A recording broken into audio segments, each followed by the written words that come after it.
रहस्यमयी रेगिस्तान। एक बार की बात है, राजस्थान के विशाल रेगिस्तान में एक पुराना किला था जिसे भूल भुलैया किला कहा जाता था। किले की दीवारों में अनेकों राज छिपे थे।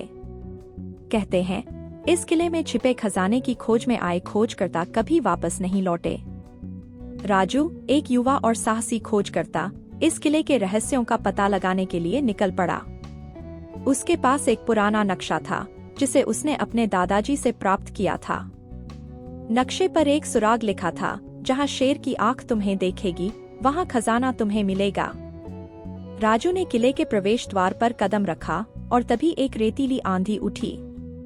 वह रुका और जैसे ही आंधी शांत हुई, उसने देखा कि वह अकेला नहीं है। उसके साथ एक और खोजकर्ता था जिसे वह जानता नहीं था। तुम यहाँ क्या कर रहे हो? राजू ने पूछा। मैं भी खजाने की तलाश में हूँ, उस आदमी ने कहा।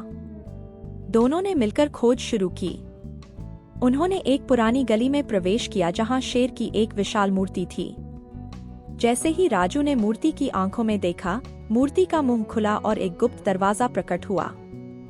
वे दरवाजे में प्रवेश कर गए और सामने एक लंबी अंधेरी सुरंग थी। अचानक एक ठंडी हवा चली और उनके मशाल की लौ लगभग बुझ गई। आगे कुछ कदम चलने पर उन्होंने देखा कि सुरंग के दो रास्ते हैं। हमें कौन सा रास्ता चुनना चाहिए? राजू ने पूछा। तभी उन्हें दाईं ओर से कुछ फुसफुसाहट सुनाई दी। वे दाईं ओर मुड़े, लेकिन वहां कुछ भी नहीं था। जैसे ही वे वापस मुड़े, उनका साथी गायब था। राजू घबरा गया। अकेला होकर वह बाईं ओर के रास्ते पर चल पड़ा। कुछ ही कदमों के बाद उसे एक छोटा सा कमरा मिला जिसमें सोने के सिक्के बिखरे पड़े थे। उसने जैसे ही सिक्कों को छुआ, कमरे का दरवाजा बंद हो गया।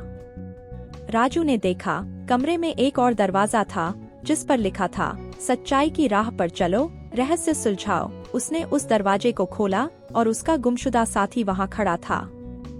तुम यहाँ कैसे? राजू ने पूछा। मैं तुम्हें दिखाना चाहता था कि साहस और सच्चाई हमेशा रहस्यों को सुलझाती है, उस आदमी ने कहा। राजू ने समझा कि सच्चाई और दृढ़ विश्वास ही असली खजाना है। उसने उस रहस्यमय किले को खुशी खुशी छोड़ दिया, अपने दिल में एक अनमोल सबक लेकर।